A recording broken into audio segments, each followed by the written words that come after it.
I speak with corrupted tongue. Recognize the underworld since I was young. Recognize the underworld since I was young. Recognize the underworld since I was young. I speak with corrupted tongue.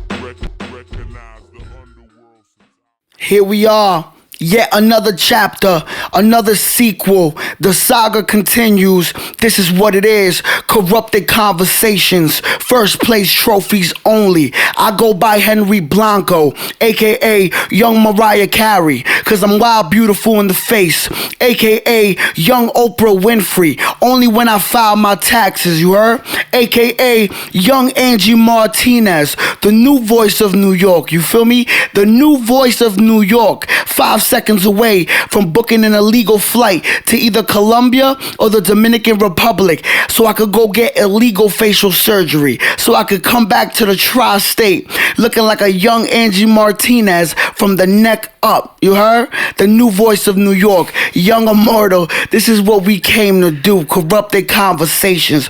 Shout out to everybody who's been supporting thus far, you know what I mean? Sharing, liking, commenting, sending it to your mother, your father, your tia. Send that shit to the whole family tree, you feel me? Everybody gotta get a slice of this real shit. This is what it is. This is what we came to do. We have another special episode, man. Again, corrupted conversations. We came here to be monumental, iconic dialogue. What we have here today is a visionary, a writer, a vocalist, a rapper, a singer, an artist all around, an artist as a whole. Now, I do a cute little WWF entrance for my guests, but I'm gonna need you to do me a favor, just for the people, for the machinery, for all the wires and the cameras, all the people that's watching this. If you could do me a solid, just tell the people what your name is, what you go by, and where you are from. Yeah, so my name is Petty. I'm from Southside Jamaica, Southside Queens. Jamaica. For me. Yeah, big Southside. Big Queens energy. Queens. Big Queens energy. I could love it. I love it. I love it. Listen, this is what we came to do. Iconic energy. Already the frequencies in the air. And I'm going to take a sip of water because H2O is important for the human anatomy and all that. Listen. Iconic elite dialogue. Now, this is how I like to start the show, Petty. From the moment that you woke up today to right now, how can you capsule that feeling? For the people that are watching, from the moment that you woke up to right now, how can you capsule that? Testing. Explain why. Elaborate. There's a lot of traffic. Okay. Life just happening. Like, I feel like nobody addresses the fact that even though we're all artists, creatives and all that, that's all fun and shit, but life is still happening. So you have to find a way to channel that when you're doing shit like this. Absolutely. I agree. And I love that. That's an honest, realistic, logical answer. So look, how I really like to start the show is with this infamous segment I have. Now, I don't know if you know, but right now is the moment for acknowledgement. It's called Krip Bow. Basically, it's somewhat of a lightning round. I have 10 words here. I'm going to throw each word at you individually. Yeah. I'm the Krip, you the bow. Okay. So, basically, when I throw each word at you, you are to tell me the first thing that comes to your mind. Try not to dwell on it. Try not to dissect. And that's tough as an artist. No. Because we Gucci. Know what I mean? Because we think a lot. You feel me? So, but with this one, with each word I throw at you, just give me the first thing that comes to your mind. It's dangerous. Krip Bow. You ready? I'm ready. First one. Krip Bow. Happiness. Sadness. Elaborate. Why is that the first thing that comes to your mind? You gotta have a balance. That's why. Balance. Balance. I like that. Now, do you think that sometimes the balance is off a little bit? Always. At times? Yeah, no, a balance is never just like sitting like this ever. It's always teeter-tottering. Right. So I feel like I don't think we would really know what happiness is if we wasn't sad, and we wouldn't know that we're feeling sad if we didn't know what happiness felt like. So it's a balance. I respect that. I respect the logical answers only. Next one. Krip Bow. Logical answer. This is what it is. Next one. Krip Bow. Lauryn Hill. Nas. That's the first thing that came to your mind? Yes. Why is that? I have Lauryn Hill on my wrist. I was about to ask about this. Yeah. So, yeah. I have Lauryn Hill on my wrist. When did you get that? For my 18th birthday. So I'm going to be 24 this year. So I got it for my 18th birthday. It was my first tattoo ever. First tattoo ever. And Nas and Lauryn Hill is If I rule the world. the reason why I'm spitting in the first place. So I could dig it. Yeah. I could dig it. Now that tattoo, what was? I mean, aside from her inspiring you, but like as a person, what do you get from Lauryn Hill? Specifically, this tattoo. Yeah. That's why I like to say. Damn, I hate saying I have Lauryn on my wrist. I have the cover of Miseducation of Lauryn Hill on my wrist. There's a difference. The album, you know what I'm saying? I'm not idolizing her. It's that album. That album to this day, it's so timeless. And I feel like for a lot of women, especially, it does a lot for us whenever we're going through something. So I had to get it. Right. Listen, we here. Again, logical answers. I love it. Next one. Bow. Ether or Takeover? Ether. That was pretty fast. Ether. I mean, you say you love Nas, but no love for Hov?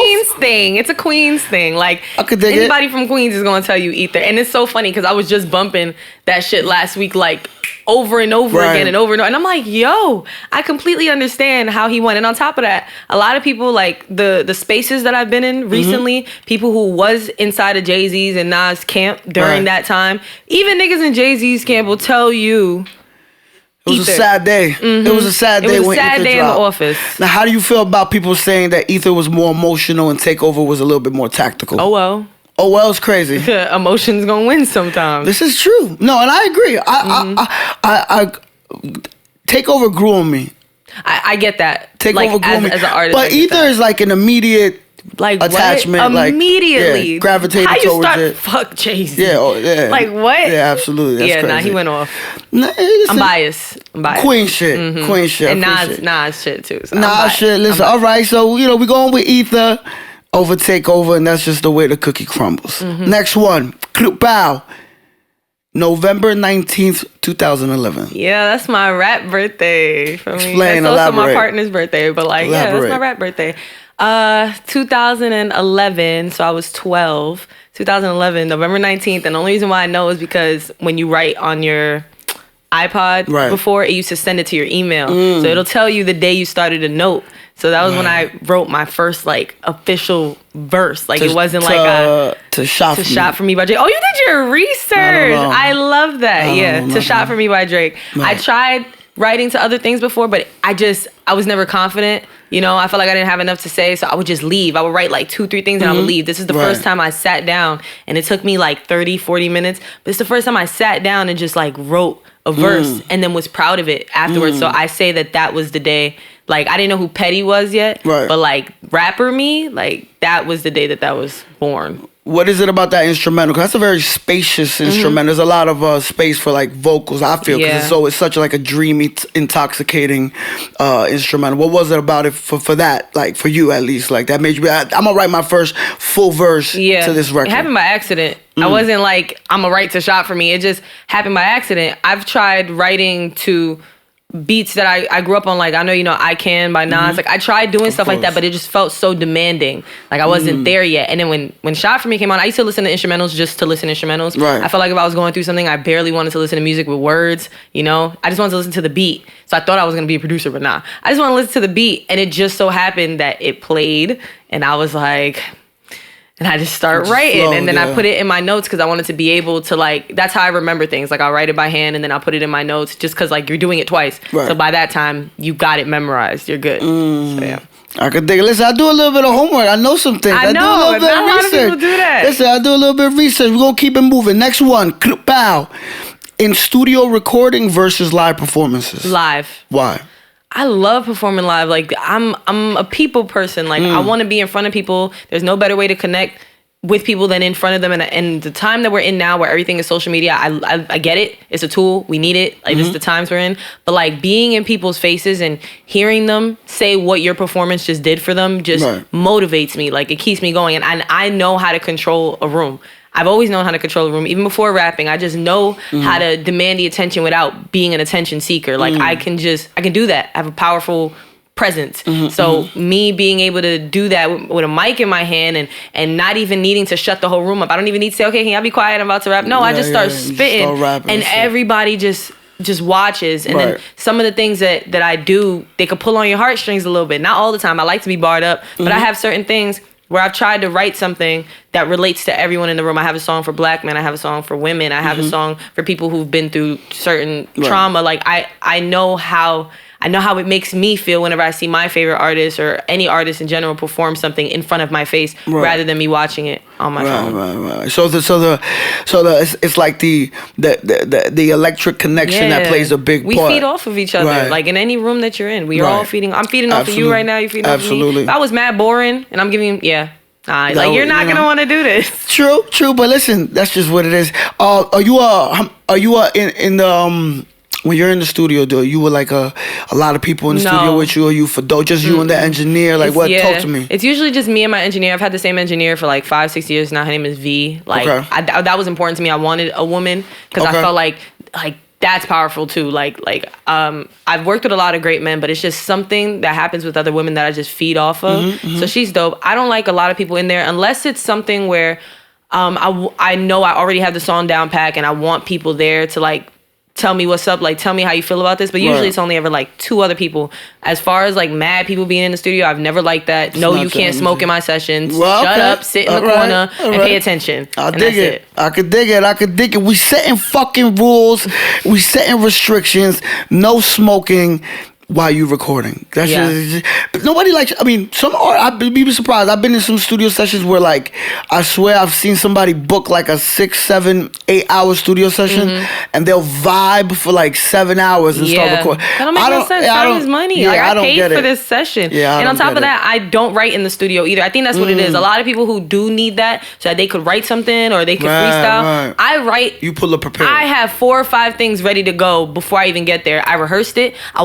They call me one take Petty because I do a lot of things in one take, and if I don't like it, okay, bet I'll go back and I'll do it again. I barely do ad libs, so it's not really a lot that goes into making certain songs for me. I want it to be as raw as possible. Beat, me rapping, and that's it. You feel me? So I don't. Maybe that's what it is. I don't need to sit there and feel a vibe and write. I have done that before, but that's because I've trained myself how to write verses in like 10 minutes, like real quick. You're a little bit more surgical. You look at time as like not to let it go to waste. Studio sessions are expensive. I ain't broke. Yeah, I hear you. Can't let that shit go to waste. Listen, logical answers only. This is what it is. Next one. We're gonna keep it moving. Next one. Bow. Anxiety. Oh, damn. I thought about that one. Depression. Elaborate a little bit. Oh, can I change it? You could absolutely disassociation. Because that's what I'm learning. For some reason, I'm saying that because for some reason, like, my anxiety has been like on 1,000 and I don't understand it. I used to think like a few years ago, I'll be like, oh yeah, I guess I do. I am a little anxious sometimes. I just think that's what it was until I actually started experiencing anxiety attacks and panic attacks. I'm like, yo, this shit is not for the weak. Like you kind of lose yourself. You kind of crawl into yourself and you disassociate. So I find myself, especially recently, I look at what I do. I'm a rapper. I have to be in rooms with a lot of people. Unfortunately, I love people, but I have to be in these rooms with them. And sometimes I'll just find myself like just sitting in the corner with my Rubik's Cube. Like I don't want to talk to anyone, but not because I don't fuck with them. I got to get right. Like I'm taking on all these energies and I'm already going through what I'm going through. And I could feel everything that y'all are going through. And I don't know if that's because God made me sensitive to other people's energy. Maybe that was for a reason. So I'm not complaining about it. But it's like I do disassociate a lot when I'm feeling anxious. I just kind of got to be in my head, soothe myself, and then I can come back and like be petty. And that's it. I could dig it. Yeah, that shit, I can agree with that. And I can totally relate to that because it's like you said, feeling the energy from people, and it's like, unfortunately, like when there's like an abundance of people, it's hard to really decipher the negative and the positive. You know what I'm saying? Like in this game, there's a lot of ulterior motives. Yeah, you feel me? There's a lot of weirdo activity. Yeah, you feel me? So sometimes, like in those, and you being an entertainer, a lot of people expect you to be like just, you know, all loud, shaking everybody's hands. They be rudely mistaken whenever they meet me. They're like, Petty, you're mad calm. You're mad humble. And it's like, yeah, I have to save all that for when I'm up there. And that's it. But I just be listening to people more than I be talking. I could dig it. I agree. I'm a sponge as well. Listen, this is what we came to do. Realistic answers, logical answers. Next one. Bow.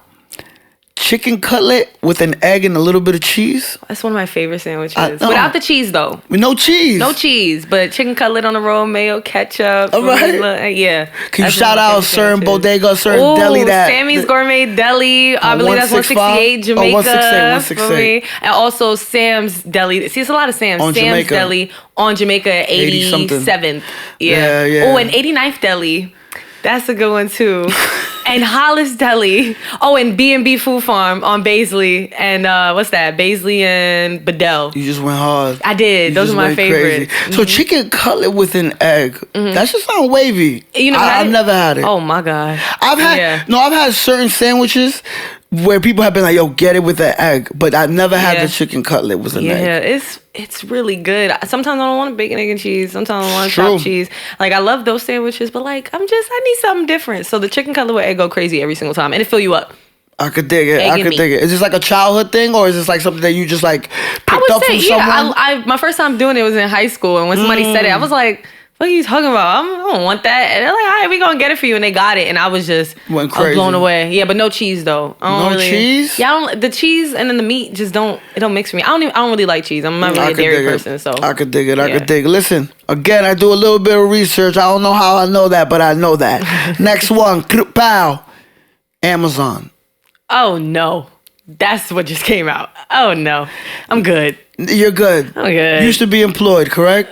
Yeah, multiple times. I kept going back to Amazon. Yeah, Amazon, they rely on people quitting and coming back. It's a hire fire type of situation. It really is. First of all, I just read somewhere that Amazon's turnover rate is like 180% or something like that. They have to meet a certain quota of people to quit. They don't want you to be able to unionize. They don't want to give you certain benefits. Like, Amazon is good money for the first couple of weeks, and then they start ODing. They're giving you all these packages because it's not really Amazon, it's DSPs, which is like third-party companies. It'd be the DSPs. They don't have to follow certain rules, so they just OD. They don't care. Out here, when I was in Atlanta, like, they don't care. That's crazy. Now, is it true that on one of the times that you left, that was the day that you posted the burn freestyle?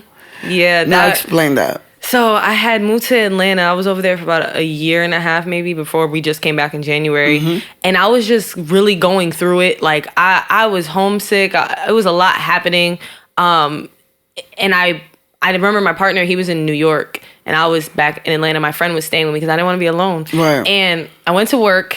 And I was already not feeling work. And I kept talking to God. I'm like, yo, like, something got to give. Like, if this is not the job for me, please let me know. Right. And he gave me exactly what I asked for. And I went in one day and I had me a little, I made it up. Like, it wasn't as bad as it was. I had like a little, accident, a little womanly accident. I could have handled it though. I could have handled it mad quick. I just didn't want to. I was just over it. And I'm like, I'm about to test these niggas. Like, I'm like, yo, I'm gotta go home. I could come back, but this is how long it's gonna take. And they're like, oh no, it's fine, you can go home. And then they let me know that I probably wasn't gonna have a job when I came back. And I'm like, I'm okay with that. Really? And I left and I went home and I'm like, I need to do something productive today to make me feel better about what just happened. Absolutely. And I ended up recording that. I posted it, left my phone alone. I did not feel like being on my phone. And then I think like I took like a really quick nap because I was just so exhausted for the day. And I woke up.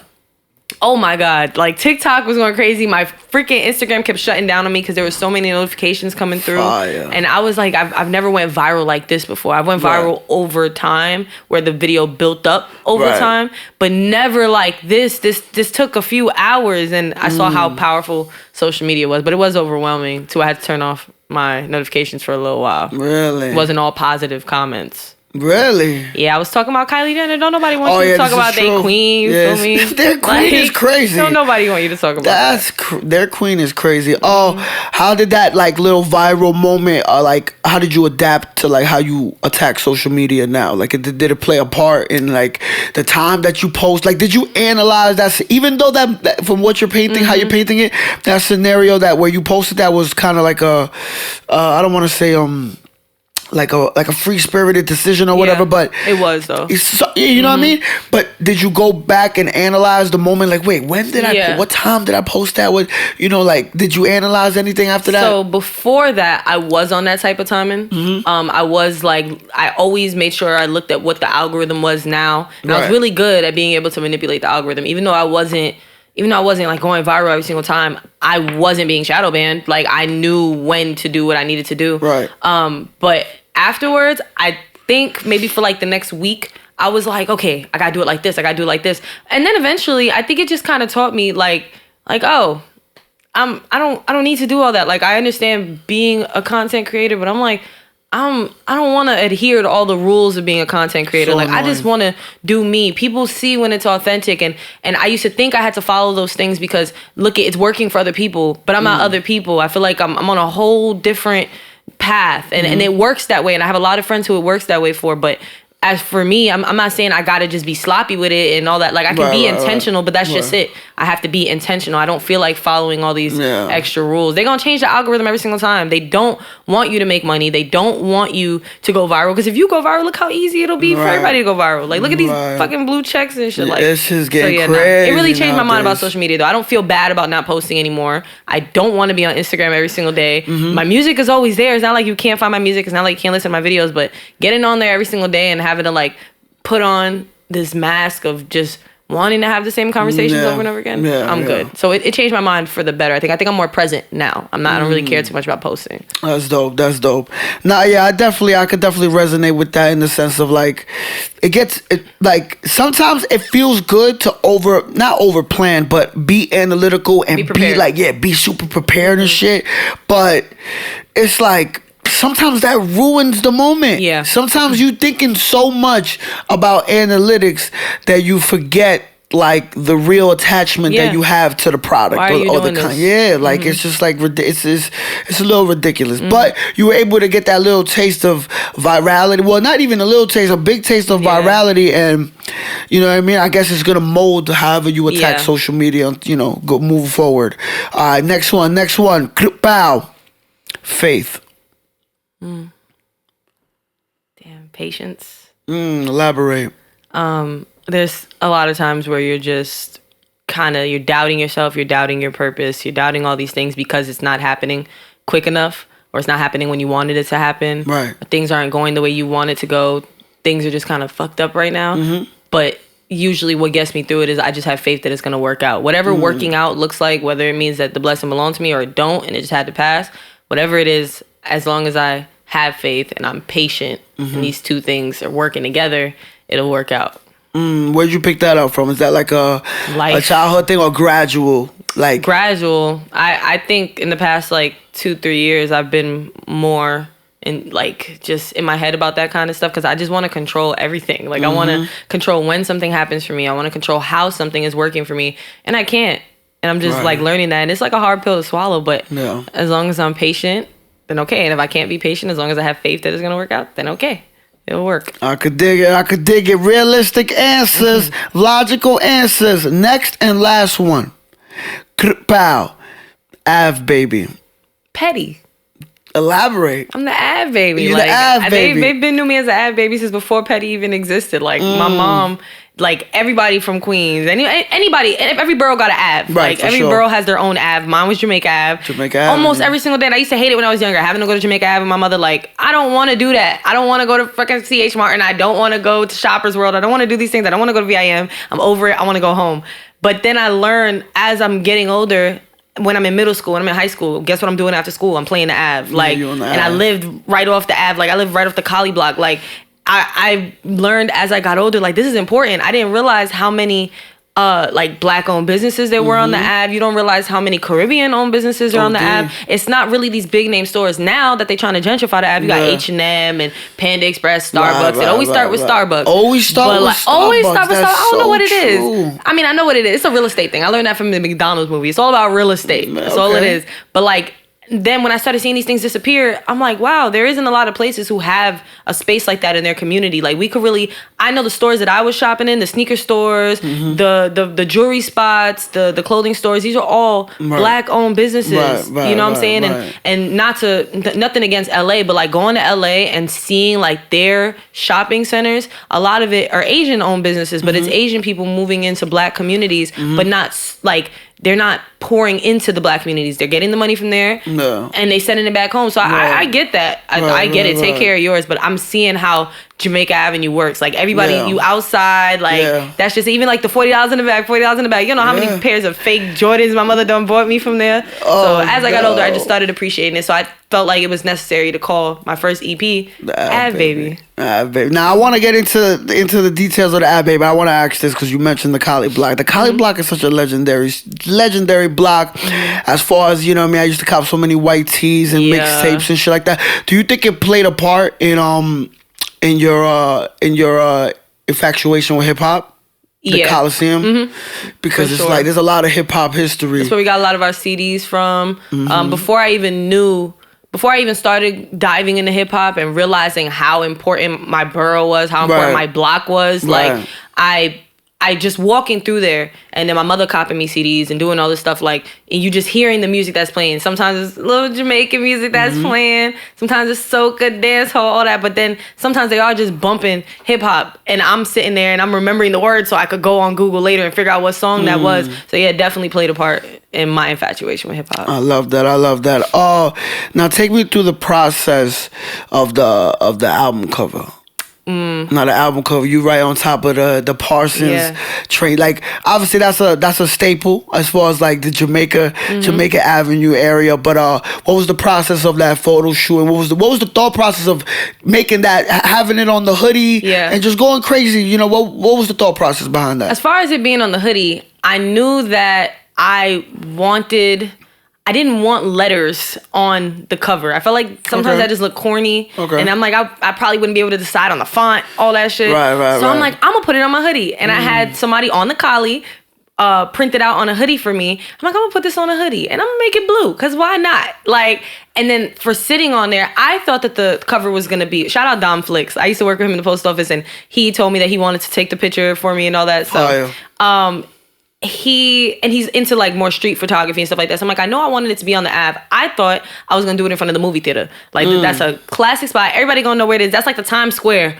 of the Ave, like the movie theater. Everybody knows that Jamaica Multiplex. Sure. So I'm like, I'm gonna do it right in front of the movie theater, or I'm gonna be in the median on the Ave where the buses and the cars pass, with the Ave behind me, and you're gonna see Ave Baby. But then I'm like, nah. Because if you're not from here, that could be anything. I'm like, I need them to make it clear. I need them to see how clear it is. This is the Ave. This is where I'm at. This is what it is. So I'm like, so what's something that we all do on the Ave? I'm like, all right, the bus terminal. But we not all hopping on a bus at the bus terminal. We not all at the bus terminal Archer, all on the one on 165th by the library. We not all doing that. So I'm like, what can I do? And I'm like, yo, I want to get up here. I want to do it right here.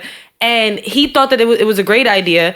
And I felt like this is something like you cannot deny, nobody can argue about where I'm at right now. Nobody can say, no, she might be here, she might be here. No, confusion. I am on, you know exactly what train stop it is, all that. And I felt like it was very representing of where I'm from, because you had the F train, the E train, had the J train, and going to Brooklyn, you feel me? And the J train was important to me too, because I used to live in Brooklyn for like 4 or 5 years. So that's like, whenever people meet me and sometimes they can't tell where I'm from if I don't tell them, I think that's why, because I got a little Brooklyn in me, and then I got a whole bunch of Queens in me. So I just know how to maneuver around our cities. So I got up there and I'm like, yeah, this is gonna be iconic. I just started thinking about how I look at album covers. I'm like, there's certain album covers where you show it to me, I'm like, oh yeah, like that. I could tell you the track list. I could tell you like what that did for me. I could tell you my favorite song in there. My favorite moment from a song. Like, I wanted people to be able to do that. I want, whenever people see that, they know Petty. Even if it doesn't say Petty on the cover, you know the back of my head. You know my afro. Everybody knew my afro on the Ave. Every time I walk through there, these are people who watched me growing up. I wanted to know, how can I dedicate this to them? For the men that's been on the Ave since they was 16, 20 years old, watching me grow up, walk through the fucking Cali every single day. How can I represent them? How can I represent my community? And that was the best way that I saw to do it. And you know, for a fact, while you were taking that picture, there was somebody trying to sell you some sour D there on Parsons. Sour. Of course. There was also a lot of them, they're very caring. A lot of the dudes on the Ave, there's a lot of weirdos, like, don't get me wrong, but them watching me grow up, there's a lot of dudes who have gotten me out of a lot of situations, like seeing me being uncomfortable, making sure, like even telling my mom, don't worry, mommy, like we got her, like she good. I feel safe. So there's some people, like if I have friends that want to come visit me, there's some people who like feel a little bit weary about walking through my block, but I feel so comforted. Like they know me. There's sometimes where I gotta be careful. Obviously, you can't trust everybody, but like they know me. So I feel like that's me. That's me right there. Like that's I won't say that's my block, but that's really my block. Like I respect it. I love that. I love that incorporating your stomping grounds, your community, and having that be the backbone of the reason why. That's amazing. Now, 5-track EP, correct? Yes. 2 features. Two features. Yeah, 2 features. Warren Went and LeBron. Now, speak to me about the feature Loved Part 2 with Warren Went. Talk to me about that process. So I had put out Loved, just the 2 verses. Right.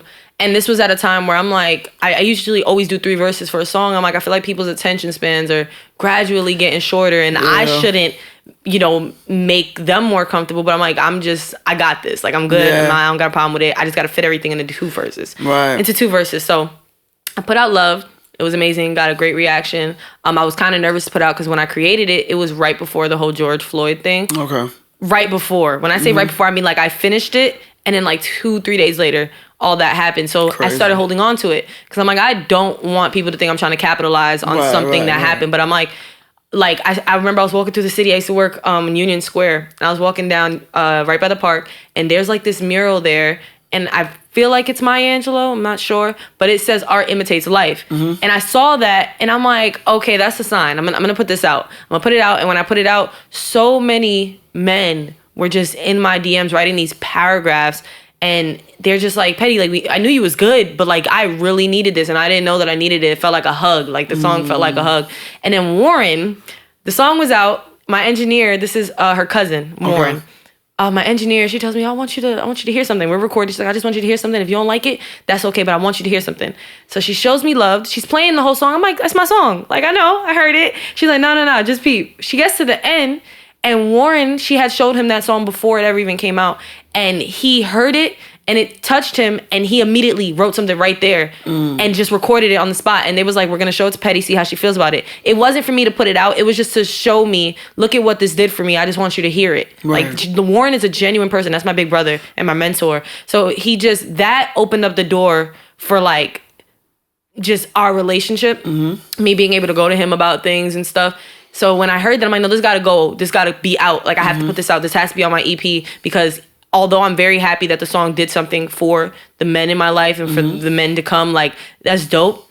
But that ending for the women, I feel like that was really refreshing to hear. Like, with all the songs that was coming out nowadays, even the songs that we're making about ourselves, I don't have nothing against it, but there has to be a balance. You can't just keep having all these songs that make you feel, like make you feel cute, make you like, I get it, because I listen to it too, but you need a balance. Like, there has to be things that are uplifting you. Like words are really powerful. Words are spells. So I feel like if I'm writing these things and somebody learns the words and they're repeating these words over and over again, it's affirming them. So that's how that happened. I agree. Now, New York with LeBron. Talk to me about that process. LeBron, she's a rapper. She's from Brooklyn. And I remember I wrote the song. I didn't want a second verse on it. It was just one of those songs where I'm like, nah, I need somebody else. We're talking about New York. I'm not just talking about Queens. I need somebody either from the Bronx. I need somebody from Harlem. I need somebody from Brooklyn, Staten Island, whatever it is. But a lot of people, as much as I like their music, I can't hear them on certain things. Right. Just like whenever I'm looking for a headliner. Okay. Well, I'm looking for an opener right now for my solo show. Okay. And the only person I could think of was my boyfriend, because he's on some like Wu-Tang, ODB type shit. Other people, I like their music, but they can't perform, So with this, I'm like, I need somebody who I know is going to be consistent throughout their whole verse, who's going to keep the energy that I had or even bring it up. And I told her about the song, and I'm like, yo, you think like you could write a little something? I'm like, I'm not saying you're gonna be on it. I just want to see what you can do. And she did it, and I fell in love with it. I'm like, this is really New York right here. So I'm like, maybe I could have remixes like on some like Touch It, Busta Rhymes, like just have mad New York people on this. I just never got around to that. It never happened. But the song was dope. Nah, it's amazing. It's amazing. So, boom, 5-track EP. You speak about the features. What's been the reception? For Ave Baby? For the whole project. It's been slow, but every time, nobody has told me they have not liked it. Like, I've asked everyone. I want everyone's opinion. I don't care if it's no opinion is a bad opinion. I don't care if it's something that is not with the masses. Tell me how you feel about Ave Baby. And everybody loved it. I knew it was a good project. Usually I don't like the things that I make. It's going to take me a minute to like the things I make, even if I just wrote it. Right. So whenever I'm like, nah, this is the one of them ones. Yeah, I don't feel like it got as much love as I would have wanted it to. But as I'm getting bigger and bigger, people keep going to Ave Baby because they want to listen to my discography. Right. And every single time they're like, yo, Ave Baby, like you can listen to those songs and be like, okay. And that was like my where I'm from. That was my where I'm from thing, you know? Like with Illmatic, I don't think that was my Illmatic yet. I don't think I've made that yet. But with that, if you wasn't from New York, if you wasn't from Queens, he painted that picture in your head of what that was like. I felt like that was what Ave Baby was. And then the title track, Ave Baby, like that's the first song you hear. So even if you're not from where I'm from, even if you don't know what an Ave Baby is, you knew after listening to that. Nah, listen. This is what it is. Everything will be in the description. Go support. That's not a request. That's a motherfucking demand. You feel me? We came to win. First place trophies only. Ave Baby out now. Now, to stem off of that, I want to go to the laptop and I want you spoke about it a little bit as far as like the photo shoot and whatnot, but we're gonna put it on the screen for the people in post-production. I'm gonna show you it through the laptop. Just tell the people what they see. You spoke about it a little bit, but let's bring the visual to the people's eyes. We can do that. Tell the people what they see on the screen. Oh wow, that's not even the cover. That's not the cover. Nah, that's just the this is one of the shoots that you did the same day, correct? Same day. This was what the pictures I took before I was on the train, because like you saw what I was trying to do, and I'm like, it's not given. Like it says multiplex cinema. But those who know. Yeah, those who don't know. But if it wasn't for the ones who know, it was for the ones who don't know. Right, you trying to introduce them. If you don't know, now you know. You feel me? Shit. So this, it was supposed to be what it was. You know, I was intentionally showing the Lauren tattoo. My afro was blowing. Like it was cool, but something it was missing. I'm like, I know I'm not gonna use this for the cover. I just know I'm not. And then the idea happened to sit on top of the train. But with this, you just see the movie theater in the back. Like everybody, even if you never went to that movie theater before, you hung out in that movie theater before. Of course. You cut school, went to that movie theater before. But that, I know, I remember it used to be a joke. Everybody used to talk crap about Jamaica Multiplex. Everybody wanted to go to AMC and Fresh Meadows because that's like the next best thing. Everybody want to go to 71st Continental. I've always loved going to Jamaica Multiplex. Like always. Like I loved when we went on school trips to Jamaica Multiplex because it wasn't really fancy seats. Everything was fucked up, but it just had a lot of character. I enjoyed the movies just the same. So I like that. It had a lot of character, absolutely. But I definitely agree with you. I'm looking at the picture as well right now, and I definitely agree with you in the sense of those who know. Those who's walked these blocks on Jamaica Avenue, passing this all the time. It's definitely a sanction in the mind for those who know, but I could see how the Parsons train station is a little bit more of a statement. Although this is as well, and this holds a lot of value. But like I said, I totally agree with the Parsons train station for sure, absolutely. Now, what I have here for the next one is a video. Okay. Now you tell, again, everything will be on the screen. Shout out to post-production. Now, tell me what they see on the screen. Oh. Yeah. Yeah, it's kind of crazy. Yeah. Yeah. Nah, because I just kind of like put myself back there. Okay. Talk to me. What the fuck was that? That's fire. So after the video went viral, probably like maybe 3-4 weeks later, out of nowhere, I got this message from Mace. And I was used to getting hit up by, big artists and stuff. Right. And artists that I grew up listening to. And sometimes I'm like, nah, this got to be a bot. Usually they want you to pay something. But he was genuine. Right. Like, he was just like, like, Petty, I'm already the king of Harlem. I need me the queen of queens or something like that, because that was what people was calling me, queen of queens. And I didn't want to give myself that title. Ever. I wanted people to give me that. I always called myself Queen of Queens, but like I wanted other people to call me that. So when he said it, I was like, man, you should just call me the Queen of Queens. Like, and he was just like, I wanna work. Like, I wanna work. Of course, whenever people say I wanna work, I don't care how big you are, and I feel bad whenever big artists hit me up because I don't want to sound ungrateful. But whenever people say I wanna work, I don't take nothing seriously until there's actually a date and time set for I wanna work. I don't ever want to get excited. I hate getting my hopes up. Right. So he said that. And I think like a few days later, or maybe that same day, or maybe the next day, he had got my number And randomly, without telling me, I think he got my number maybe like a day later. He called me, and it's like 11 o'clock at night.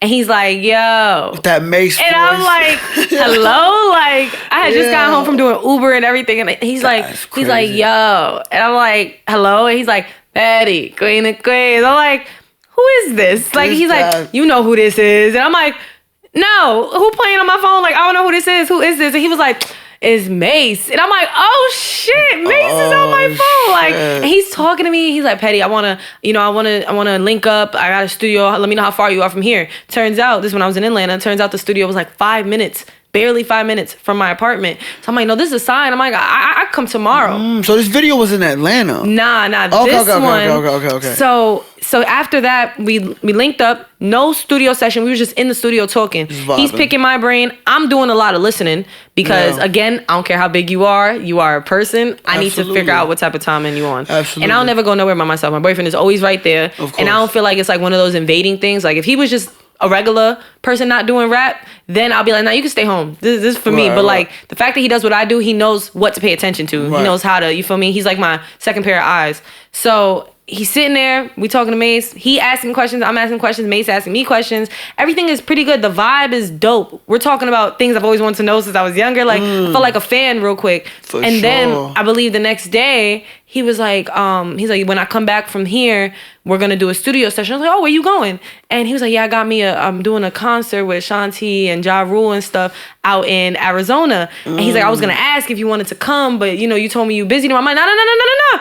I can come. Yeah, like I'm there. And what was happening the next day was our family was just going to the movies, you know what I'm saying? Which was dope, but it was, I was like, this is an opportunity. They understood. They're like, you need to go. Yeah, like, so my boyfriend couldn't go with me, and that was weird for me. It was weird. That's why this is like so crazy to watch. It was weird that he couldn't go because going places by myself sometimes there's too much to pay attention to. I'm be with a bunch of dudes. For sure. Nothing against Mason. You gotta be on point. No, you gotta be on point. So I gotta do shit like I can't even have my water bottle just there like that. Like I'm like this. For sure. Like everything was just me paying attention to what was going on around me. I'm like, I'm not gonna be able to enjoy myself, but I'm gonna be able to do what I gotta do. Absolutely. So he paid for my plane ticket, paid for my hotel room. He was such a gentleman that even the freaking hotel room, he didn't make it on the same floor as everybody he was with. Like he's like, you're not sharing a room with nobody, you're not sharing the floor. Here's both the key cards that the front desk gave me. He wanted me to feel as safe as possible. They on like floor 6, I'm on 3. You feel me? So it was just, and he's like, when you ready, we're gonna go. And that's it. We met up at the airport in Atlanta.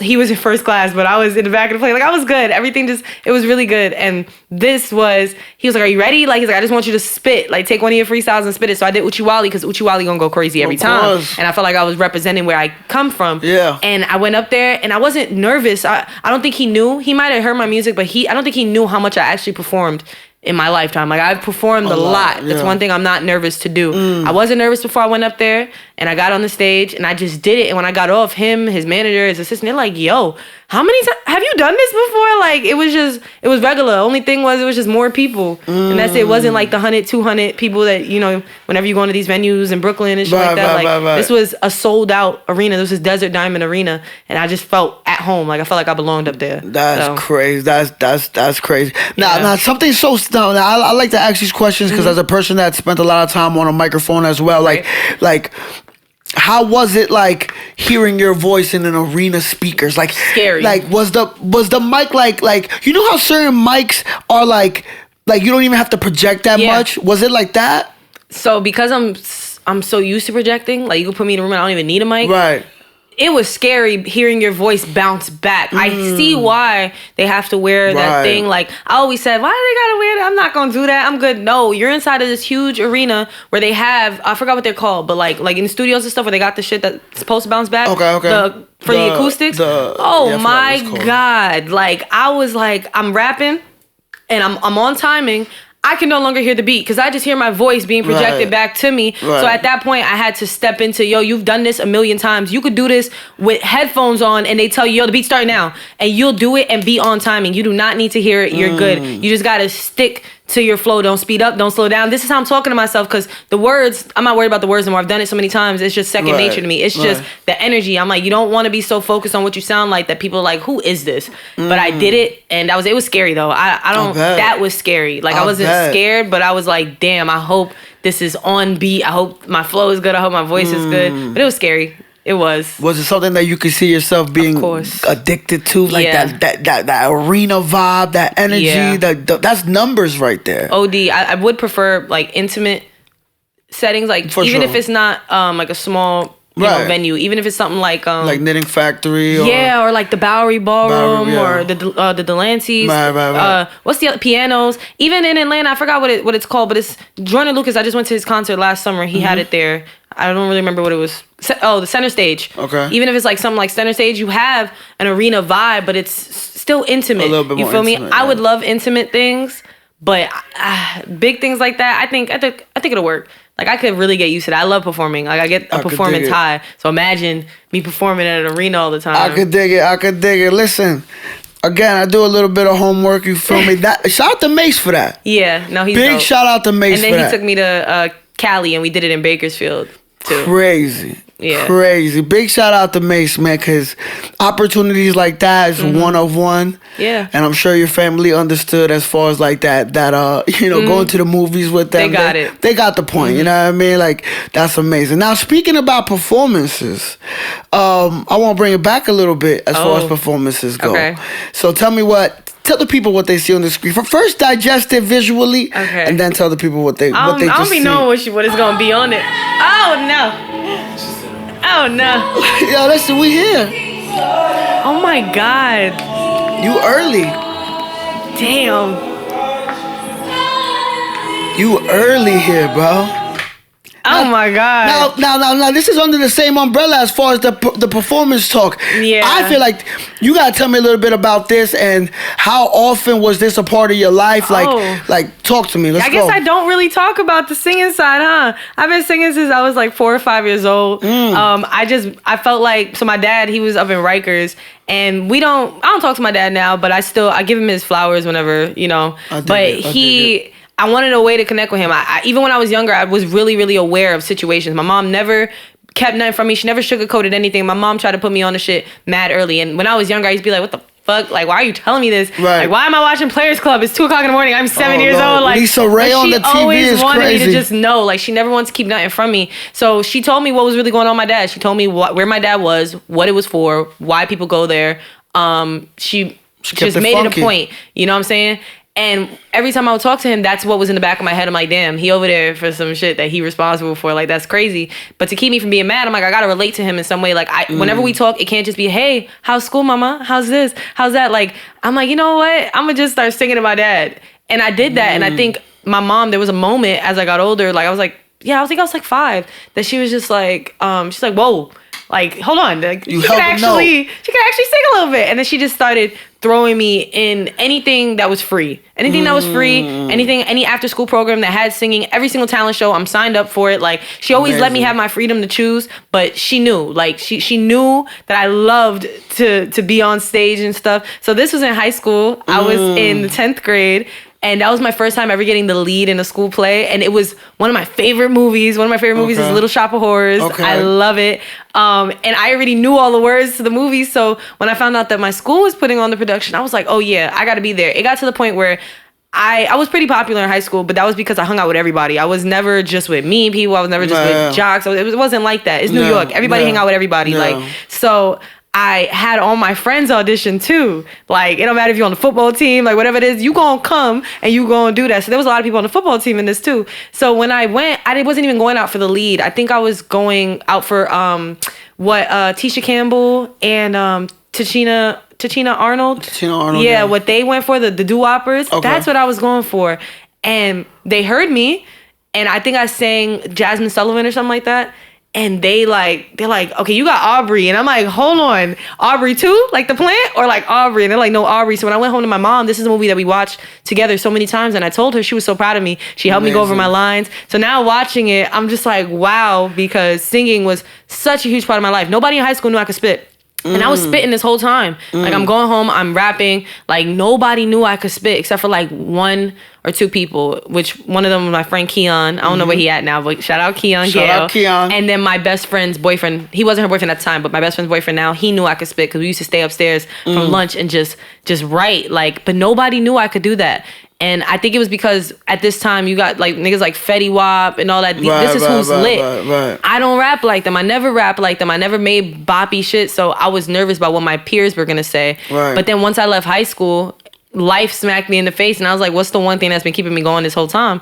And it's been rapping. And I don't think it was by mistake that God was trying to show me, yeah, no, this is alignment, because once I put up the freestyle on Instagram to show everybody I could spit, I ended up putting it up November 19th, which was done by accident. It wasn't done because that was the first day. It just happened. Right. And that also, more alignment, when I met my boyfriend now, we've been together almost 3 years. When I met him, found out his birthday is November 19th. You feel me? Like, it was just... It was a lot. It was a lot. But this is like, it's kind of connection. Yeah. Now, how do you think this played a part as far as like your stage presence? Because that is completely different from rapping. Yeah. What you're doing right there is completely different from rapping. In my opinion, at least. As far it's as harder. Talk to me. What it's harder. What is more difficult about it? I always said being a singer, performance-wise, is harder than being a rapper, because you gotta take such good care of your voice. Whenever I rap, one thing that people like about me is my voice is pretty raspy. And when I was singing, people like that too. It does. When I'm singing too, that works. But I was going through it. Every time that my instrument was messed up, right, I lost it. Like I didn't know what to do with myself. Like you have to take really good care of yourself. Right. Even if you don't have a performance coming up, you better wrap yourself up in a scarf. It was just so much. It was so demanding. Right, but it was fun while you were doing it. But this, as far as stage presence go, like high school was probably the reason why I don't get nervous. Like I know what to do. I know where to hold a mic. I know how to hold a mic. I know not to just stand in one spot. I know how to walk around. Like my chorus teacher in high school, Mr. Frank, I was only supposed to have chorus for like 2 years. Right. I had him the whole 4 years. My mom made sure, I'm begging her, she arguing with administration, like I'm going to be in chorus. This is the one thing that keeps me going at school. It's the first period of the day. It helps me out. Amazing. He taught me how to help my stage presence. Even though it was for singing, he didn't even realize he was helping me for what I'm doing now. Right. So yeah, that definitely, if I keep looking at it, I'm like, oh my God, I want to go back so bad. Listen, I do homework, man. That's crazy. I love that though. He said I do a little research. You did a lot of research. Listen, I do a lot of things in general. Though once I saw that, I felt like I had to incorporate that and ask you a little bit about that, because I could only assume, and you explained it well. I feel it plays such a big part in your journey as far as not only stage presence goes, but just and not only saying, but I love the fact that like your mother like was really like pushing that, and fighting for you for that to be part of your to be part of your your journey, because now do you think singing is in your future in the sense of like a project or anything like that, or we just staying at rapping? We don't gotta give the people too much, but just in the sense of like stemming off of that. Like what do you got to tell the people as far as like will they hear Petty sing in the future to come? I was thinking about just making it like a special thing live. I hate singing in the studio. It's not the same. It's not the same you recording your vocals for a track. Like I hate hearing myself sing back to me. But if it's just posting videos, if it's like performing, I can see myself doing that. Right. But I don't know. I'm not very, I don't want to say I'm not comfortable with my singing voice. It's just rapping is really where it's at for me. I feel more freedom rapping. I could dig it. Now, listen.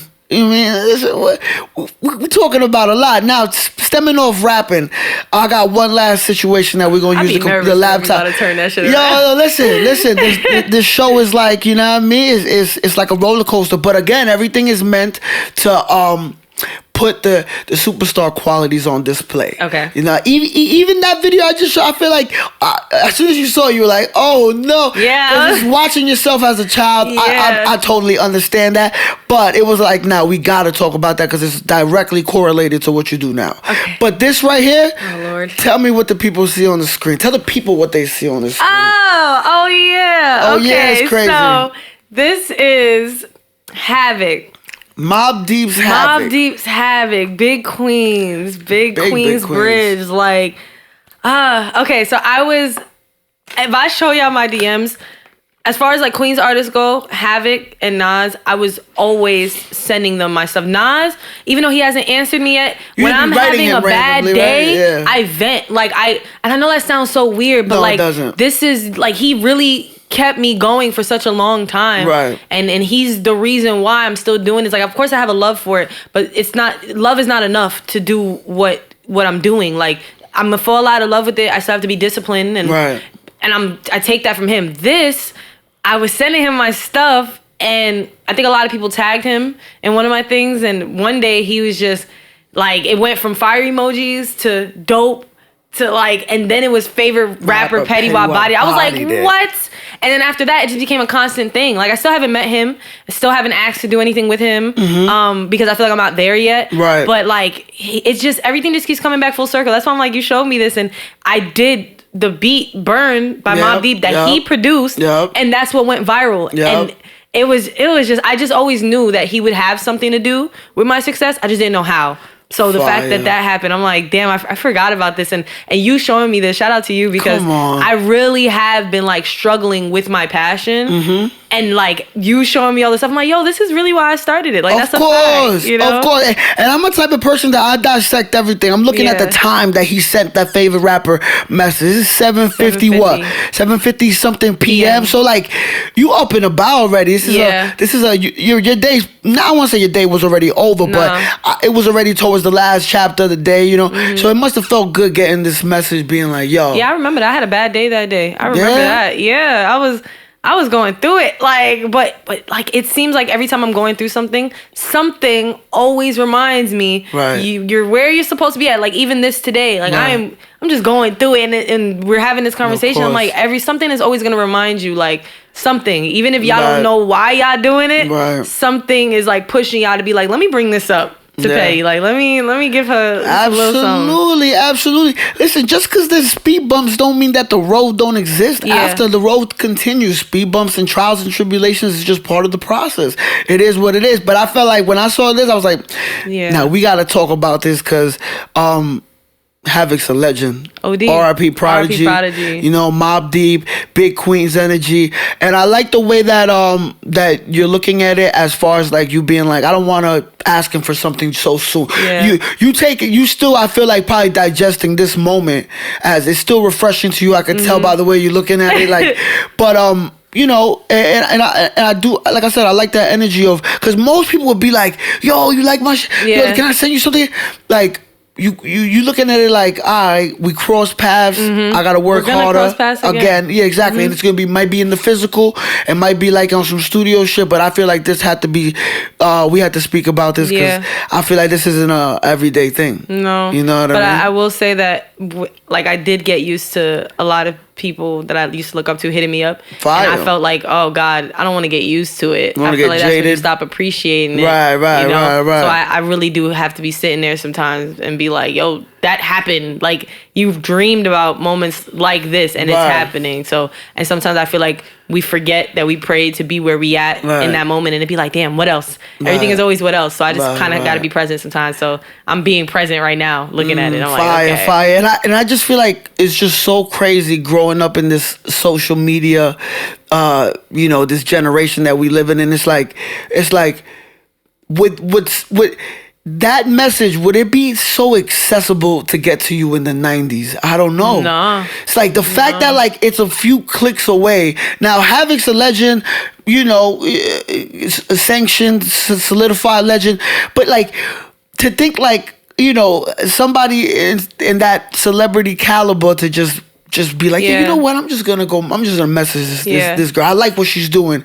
It's just like, we living in a very unique time. Mm-hmm. It's very unique, but I still feel like still a little downside to it. There's a downside for sure, but I feel like moments like that are like the pros, mm-hmm, or the positives, as far as like this social media robotic ass time that we live in. Because like you said, you are getting you've already gotten like a handful of messages from established artists, and the last thing that you want is to be jaded by it. You know what I mean? Like, so like I said, there's pros and cons, and one of the cons could be like, if you get messaged by a bunch of solidified blue checks, after a while it's gonna be like, all right, well, what else? What's next though? Yeah, I take it though. I take it the way I would take somebody taking time out of their day to just randomly hit me up and be like, yo, Petty, this song was fire, Petty, this was fire. Like, you're taking time out. Nobody's obligated That's what I'm saying. to do anything, That's what I'm saying. So when you look at it like that,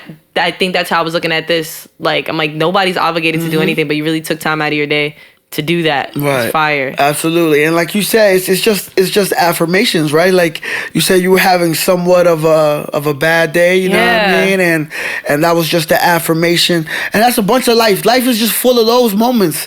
Listen, I do a little bit of homework, I do a little bit of research. You know what I mean? Like I like to make my show, I like to bring some substantial elements to my show. Now, I was not gonna waste your time. Trust me. We came to win. Period. First place trophies only. We don't do second place. We don't do third place. We don't do fourth place. We don't do participation trophies. That's blasphemy. Don't ask for me. You feel me? We came to win. Now, this part of the show, I want to dissect some lyrics. Okay. So I got 3 songs here. From me? From you. Oh. I got 3 songs here. Listen. My show is one of those ones. I know, I see it. My show is one of them ones. So I got 3 songs here. Just, I picked out some lyrics from each song that stood out to me, and I just want you to basically like give me and the listeners, the viewers, a glimpse of where your head was at, maybe, or some of them might be self-explanatory. I might be throwing lyrics that you spit that, it would be pretty fair to be like, oh, that's self-explanatory. But if you could give some people a little bit of context or a little bit of backstory, we're going to go with New York. Okay. I got some lyrics from there. I hope my family never hears this because they worry too much, but I probably got this far because they ain't worry enough. Nas did it.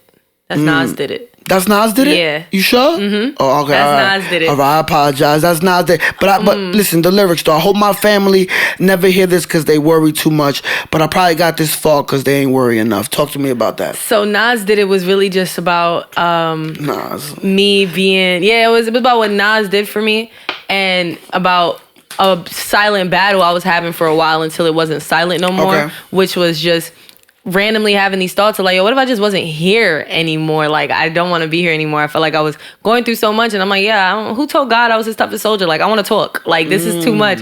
So I knew me putting this out, my family was going to hear it. At this time now, I have them all on social media. They're all telling me, oh my God, you're so good. But I had never really put out anything that deep. Right. So when I said it, I'm like I really hope that like they don't see this because they're gonna worry about me. Like I'm over here talking about suicide. They're gonna worry. Oh, but I probably got this far. Like I probably got as far as I have. I probably got as good as I have because ain't nobody worry enough about me. Like nobody was paying attention to things that were happening right in front of their face. Or maybe they knew it was happening and they was just like, nah, it's not my business. Like, you know how we grew up, anything that happens in the house stays in the house, like stuff like that, those really toxic ways of thinking. Right. So I'm like, I feel like not that it was okay, but I feel like if half of these things didn't happen to me, if somebody would have saved me a lot sooner, I don't think I would be doing what I'm doing today. So that's like something, if you do believe in God, like it's really hard because sometimes you're like, why would you do that? Why would you let me go through that? And you really question your faith a lot. But then it's like, okay, if I didn't go through that, I wouldn't be here being able to be there for people who also are going through it. So that's what that was. True story. Yeah, I feel like that's real, vulnerable and confident to have lyrics like that saying, but I probably got this far because they ain't worry enough. I could see maybe a family member being like, what the fuck you mean? And they did. Like with that and another, I had put out, Song Cry by Jay-Z. Okay. Yeah, that's like something I only do live. Like I only perform it live, and it was just really deep. And I felt like them hearing it was like, oh, I thought that was happening, but now she's confirming it. And it's like, what do you mean? What happened? Like, and trying to act like I really didn't know. I didn't know. So I feel like a lot of them felt guilty after they heard that. Yeah. Listen, but that's the sacrifice that comes with being honest in your music and your art. So listen, this is what it is. We breaking it down. Next one, I want to go with I. Okay. I ain't average. Take the pain and make magic. I write the word and feed it to the masses. If I ever fall off, then I swear I'm still better than all the rappers. I ain't just talking, I got the movement to back it. Now I want to start with the first half. Okay. I ain't average, I take the pain and make magic, I write the word and feed it to the masses. Yeah, so like the word, when people think of the word, they usually think of the Bible, but really it's not all it is. The word is just people's truth. Like it's like your truth. So my truth is not just helping me get along with what I'm going through. It's helping other people, whether it's helping other people get to know me a little better, or it's helping people go through what they're going through in life. So I take the pain, which it also was meant to sound like pen, because I take the pain and make magic, meaning my music, and I feed it to the masses. I let people hear it. I see how people react to it. I see how it makes them feel. Those are the masses. The masses are the people that are choosing to listen to me, because everything's a choice. So you're choosing to click on my music and listen to what I'm saying. Absolutely. If I ever fall off, then I swear I'm still better than all the rappers. I ain't just talking, I got the movement to back it. Even on my worst day, I feel like I'm tougher than a lot of the rappers out. Like, you talk that shit. I hate talking that shit. Like, why you hate it? Why you hate it though? Because like whenever I'm rapping about it, you know, we from New York, like we braggadocious by default. You feel me? But like when I'm talking, I hate talking like that. So it's like I rather rap it how I did. But yeah, no. Even I was learning, like, even on my worst day, even when I feel like something I write is garbage, I still sound better than what the fuck you're saying, because you're not saying shit. So as long as I'm being honest and I'm not trying to flex or anything like that, I'm tougher than you. So that's what that was. Nah, I fuck with that. You gotta listen. You gotta talk that shit. Yeah. You know what I'm saying? Because at the end of the day, as far as my journey goes, I remember so many moments where like I had that like that feeling of like, yo, I think this is a moment where I should be talking my shit. And I had moments where I didn't. Like I steered away from it. And like the worst thing in life is like, one of the worst things in life is like having those moments of regret. Yeah. You know, and sitting back, especially, you know, with a passion project, like, you know, on some artistic shit. You know, I feel like we've probably all had moments where we sat down and been like, damn, I probably like maybe you didn't necessarily fumble something, but you could have attacked it a little bit more viciously. I have those moments. You know what I mean? And I can only assume, coming being a man, you know what I mean, and trying to understand your perspective, especially like in the rooms that you've been in. I would assume, you correct me if I'm wrong, as a woman, do you think there's just a little bit of hesitance from your end on some like, oh, I don't know if I should be as aggressive? No. So you like, fuck all that. I guess talk to me about that. Look at, like, again, I'm gonna keep saying it, look at where we from. Like, if you a woman and you from New York, you just know sometimes you just got to be a little extra aggressive. Nothing good ever came out of me being a sweetheart. Like nothing. Even whenever you in the street and you feeling a little bit uncomfortable, something I've always done, and it always worked, luckily, but something I've always done is like, if I feel like somebody making me uncomfortable in the store or something like that, I'm looking at them, hi, how you doing? Like, what's up? So I feel like I have to be that same way. I don't gotta be mean. I'm not a mean person. But like, I'm a very assertive person. I'm gonna make you aware that you're gonna I'm be aware. Exactly. You gonna know that I know, like, you know, like, what the fuck that we know. You feel me? Like, ain't no confusion. So I feel like whenever I'm in rooms with other men, I think I don't have to turn it up a little bit. I think I just gotta make it be known I am not hard because I'm a girl. I'm not hard for a girl. I can stand next to a lot of y'all. I can stand on top of a lot of y'all. You feel me? Like, so it's just, I think I don't ever feel like I need to tone it down a little bit. It's always, I'm just being myself. This is really me. There are times where I feel like I got to turn it up a little bit. I don't really like those moments. I just want to be myself. Never a time where I feel like I got to turn it down. I'm not doing that for nobody. Amazing. Listen, you hear it here first. We breaking down the lyrics. Last one. I want to go with Burn Freestyle. Okay. And speak about that shit got me being hard and shit. Hold on. They be like, petty hard, her rhymes tight, ain't no thing about it. But all that cursing that she doing, she could do without it. She got a message and I'm vibing with the shit. But I'm missing all the gems. It ain't for you, bitch. I want to say that again. Hold up. They be like, petty hard, her rhymes tight, ain't no thing about it.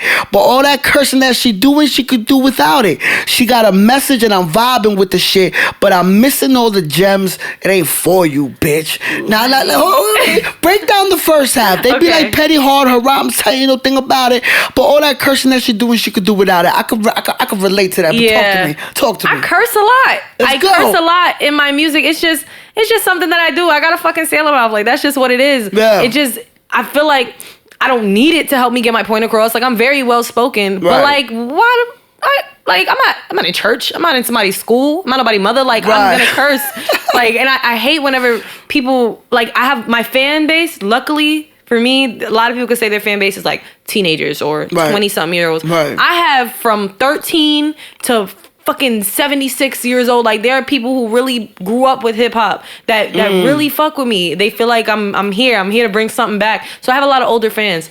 I love the older fans because they tell me, oh, you sound like MC Light. Oh, you remind me of when I was in college bumping this. You remind me of this. You remind me of, like, and I appreciate that. But then sometimes those same older people be like, oh, but Petty, you got to tone down the cursing a little bit. And it's like, why? For what? For what? I still said what I said. Just because I added bitch and fuck into it, don't take away how it is. Like, of course, if I'm talking to somebody, if I go to like the fucking White House or some shit and I'm giving a speech, I'm not going to say, yeah, so suck my dick. I'm not going to do that. But I'm rapping. Everybody keeps talking about how, oh, nobody is taking the art form seriously anymore. When the art form started off, one of the pillars of hip hop is knowledge. And whenever you are knowledgeful of something, you are expressing yourself. My form of expressing myself and putting niggas on just so happens to be that I'm cursing it at them. That's how people listen to you sometimes. Like, I could say, oh, do you know who built the pyramids, right? Right. Or I could say, yo, do you even fucking know who built the pyramids? Like, are you aware of the shit? Like, you feel me? Like, I just feel like I was getting tight. I was like, I know I'm cursing a lot in this, and I know a lot of people are going to be on my body about it. I'm going to just let it be known right now. Stop talking to me about my potty mouth. Like, I don't care. I'm going to make it worse. I'm going to put out a song where I'm literally just saying fuck over and over again. Y'all keep playing with me. Yeah. Expression should not be limited, too. No. There should be no limitations to expression. No. I relate to that so crazy because, like, it's like, the cursing thing is like I've always been told, it's like, why you gotta curse though? Why you gotta curse? Why you have to be vulgar with the message? Like we like the message. Why you got the message, right? At the end of the day, you know, you can get the same food in different places. If you want to digest it in your own manner, then go digest it in your own manner. But don't tell me how to make my food. Yeah. Don't tell me how to feed the people that like to eat my food. Yeah. You feel me? It is what it is. You being real. You know what I'm saying? Now the second part. She got a message and I'm vibing with the shit, but I'm missing all the gems. It ain't for you, bitch. If you missing the, like, they was like, oh, I would have gotten, like, I get the message, but your message could be lost in the way that you're talking. How? It clearly wasn't lost if you got it. Now you're just being nitpicky. I don't like nitpicky niggas. Like, don't do that. So I was getting upset because I'm like, it didn't get lost. You felt it. It's just you want me to say it in the way that you want me to say it. Right. Their thing is, like, I think people forget, even though they compare me to, like, Lauren and Nas and all that, like, their thing is like, oh yeah, she remind me of the 90s, or you remind me of the women of the 90s and all this. Right. And it's like, why does everybody act like the women of the 90s were so watered down and so nice and kind? Yeah. No, they were surviving. They were surviving, and that was it. But think about, like, Queen Latifah. Who you calling the bitch? You and I. Like, what? They've always been like this. I feel like because I wasn't there, I was born in 1999. Great cusp. But still a different time. So I feel like because I wasn't there, they're going to try and give it to me the way they wanted it to be. Right. You feel me? Like, I'm Petty. I'm not Lauren. I am not MC Light. I'm not Roxanne Shante. I'm not all these people. Right. I am Petty. Right. I'm glad that I remind you of these people. But Petty gonna curse. And if you feel like the message was lost in me cursing, then guess what? The message wasn't for you. There you go. Just go away. And that's it. Yeah, if a little bit of vulgarness distorts the foundation of what I'm trying to get across, then maybe it's just not for you. Yeah. You know what I mean? Maybe your message is for those for the age bracket or maybe for the generation that digests conversations like that on a regular basis. Even the type of people, like, let's go. Be honest, even the Petty, type of people, like, no, that's what I'm saying. Like, I've always said, I feel like me coming into this industry is gonna be interesting because I just be saying whatever I want to say. Like, nobody's being honest enough because they're so scared they're gonna offend somebody.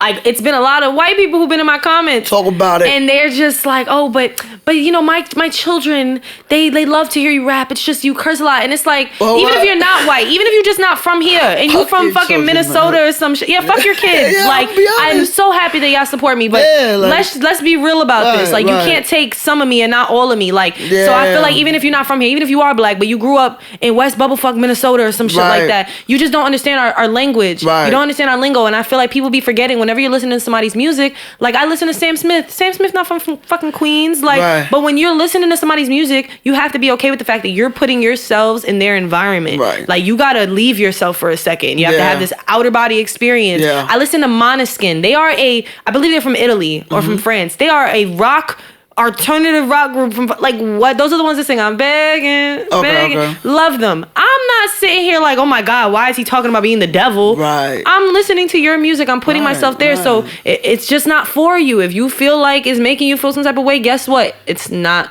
for you. I don't know what to tell you. Yeah. So yeah. That should be blowing my like the audacity of people. Really. And I think it's all like a generational thing or a traditional thing to even feel like to even have the nerve and audacity to tell me how to mold my shit. You know what I'm saying? It's like no.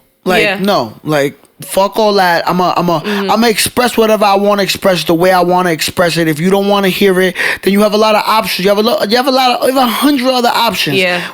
You get the fuck out. Yeah, exactly. You can't go to a restaurant telling people how to fucking, you know what I mean? Like, get the fuck out of here. But the funny part about it is a lot of those situations come from like, you know, the elder statements, you know, the older people and whatnot, and I do think like sometimes, I don't want to say toning it down, but sometimes like eliminating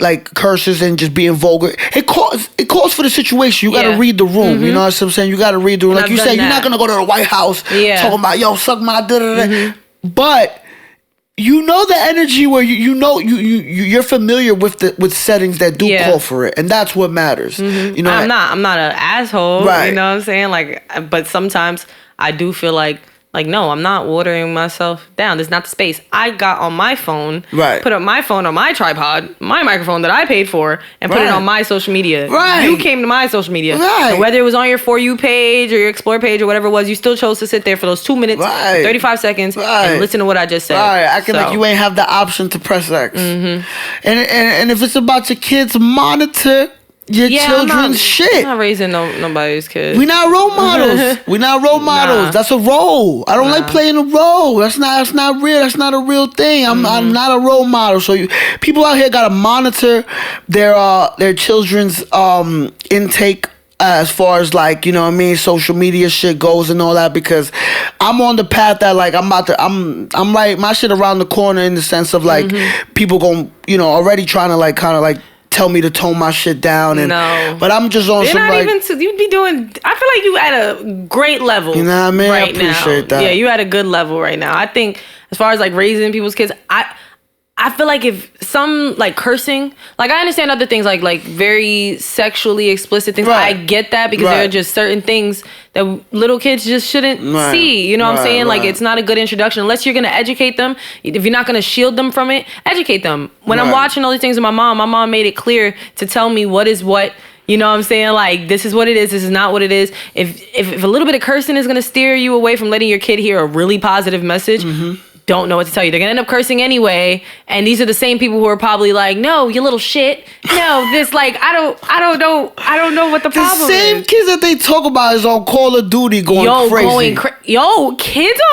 Kids on Call of Duty, kids on Overwatch, kids on all they are disrespectful. They're bad people. And I feel like that's where they be letting out a lot of their impulsive thoughts, like, oh my God, they are racist and they are, it is a lot. And I'm like, I don't care what anyone says. One thing that's been consistent through all these years is this is learned behavior. Right. Kids don't just be pulling shit out of their ass. Right. You know what I'm saying? We low-key come into this world innocent as fuck. It's learned behavior, whether you learn it from your parents or from neighbors or whatever it is. Hey, and that's my thing. I feel like when parents do shit like that, where they're like, hey, my kids watch it, I feel like you're playing hot potato with accountability. Don't blame me for the bad habits that you seeing in your kids. Teach them discretion. Yeah, they probably are, like you said, they sponges. They picked that up way before they heard my shit. But you should have told them, even though you see this, even though you hear this, you got to still be your own person. That doesn't mean it's okay for you to do it. And the foundation of that is having a relationship with your kids. A lot of these people that be on that like, oh, you know, oh, my kids watching this, no, my kids exposed to this. It's like, First of all, most of y'all don't even have relationship with y'all you kids. letting your iPads and phones raise them. So you just playing, like I said, hot potato with the responsibility. Like you throwing it on me, like as if those is my kids. I can't claim those fucking kids on my taxes. No, OD. I don't have no kids. I'm on the BC. I don't want no kids anytime soon. The BC. I respect it's it. a war zone in here. It's the BC. I'm good. And I know when I have kids one day, it's gonna be totally different. I'm not shielding them from nothing, but yeah, if you don't have discretion, like we talked about, beat your ass. You need to calm down. This is not. I don't know. It's gonna be totally. See, this is what I'm saying. I can't be saying everything. It's gonna be totally different. I feel like it's never gonna get to that place. Okay. But because they're gonna be smart. I know what I'm gonna do. I'm not saying it's easy to be a parent. I've never been a parent. Okay. But I know how I would have wanted my mom to approach me about certain things. She did a really good job, but I know how I would have wanted her to approach certain things. She was good in some places, but then stuff that some parents always argue about, like moms and their daughters, fathers and their daughters, boys. Like if she would have approached boys differently, I think shit would have worked out differently. So just stuff like that, just picking and choosing how you're gonna handle something. Just taking a second and thinking, how can I make sure that it doesn't fucking traumatize them? Amazing. And that's it. Listen, this is what it is. We having logical conversations. This is what it is. What we came to do. We broke down some lyrics. Now, as we're gearing towards the end of the show, Petty, I want to thank you first for pulling up to the show, being honest, being vulnerable, being entertaining. I feel like we broke down a lot from from Little Shop of Horrors to fucking on stage with Mace. To the praise from a legend like Havoc, to some of the lyrics. I feel like we broke it down beautifully. Yeah. I feel like this right here, this final segment is like somewhat epitomizes what or is the backbone of the magic within this conversation.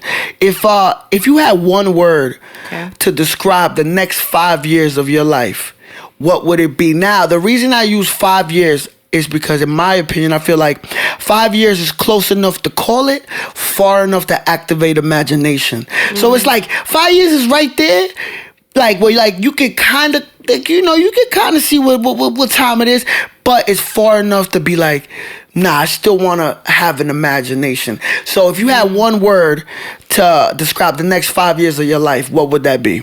Damn. Nah, so many words just like went through my head, but I love that. It's your world. We just live in it. Choose one. Discipline. Okay, that's interesting. Elaborate a little bit. I guess just what I was saying earlier is like, you're not always gonna be super, super in love with this, and you're not always gonna want to do it, but this is what I chose. Like the second that I dropped out of college and decided that I'm gonna do this full time, the second that my partner asked, like, I'll work, you do what you got to do. The second that I said yes to that, I made a commitment to other people and to myself. This is what I'm going to do. Not because I'm enjoying it all the time, but because this is my life now. I'm not just doing it for me. I am doing it for other people. I don't want to disappoint anybody, and I don't want to disappoint myself. Because I feel like I started this, I got to finish. Like I said, I want to be a certain place by 25. I'm be 24 this year. And it really snuck up on me fast, but I feel like I've gotten a lot done. So I want to be I feel like if I have discipline, I'm going to be the legend I want to be. I don't want to just be lit for a little bit. I want to be a legend. And sometimes I have to remember Michael Jackson wasn't a legend after his first song. Lauren wasn't a legend after her first song. These things take time. Absolutely. So now I feel like Drake is gearing towards that legend status. And guess what? Even though I've been bumping Drake since 2009, we are now in 2023 and he's just now getting that. So as long as I say disciplined, I'm good. I love that. Discipline is that's a great word. That is a great word, especially for the path that you're on, and it's just a healthy way to attack it. So I definitely respect it. Again, logical answers only. You heard militant answers only. Petty, again, I can't stress it enough. Thank you so much for pulling up and having this conversation. I think we unravel certain layers of your journey, certain things that people might not know. You know, did so good. This was so good. I never had nobody like. No, listen. Really good interview. Listen, I attack it on a different. My shit legendary. You feel me? I told you I'm a young Angie Martinez. I'm the voice of New York. The voice of New York. We thank you so much. No, listen, we came to be legendary, iconic, dialogue only. I can't stress it enough. First place trophies only. Corrupted conversations, man. We bring in the dialogue. We bring in the electricity. We bring in the energy to the people. We're not taking no for an answer. Having artists like yourself pull up and just helping me help you tell your story. It's just this is what we do it for, and we keeping it raw, we keeping it entertaining. I like this thing about podcasts. To me, podcasts is we living in an interesting time where a lot of podcasts do they just they kind of free talk. Yeah, and I like that too because I feel like we had a little bit of that here. But I'm all about structure. I love structure. I love structure because one, it gives me more control. So if I have structure, you don't know what's next. And I feel like I like being that type of person. I like being that, like, you don't know what's next. You don't know what I'm going to show you next.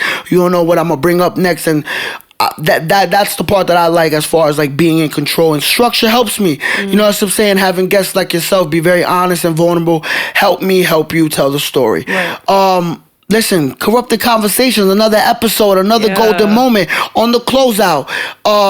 If you have anything else to tell the people, anybody who's listening to this, anybody who maybe is in your position 5 years ago, trying to 5 years ago, Petty trying to get into the game. Do you have any words for those people? Anybody listening on the closeout?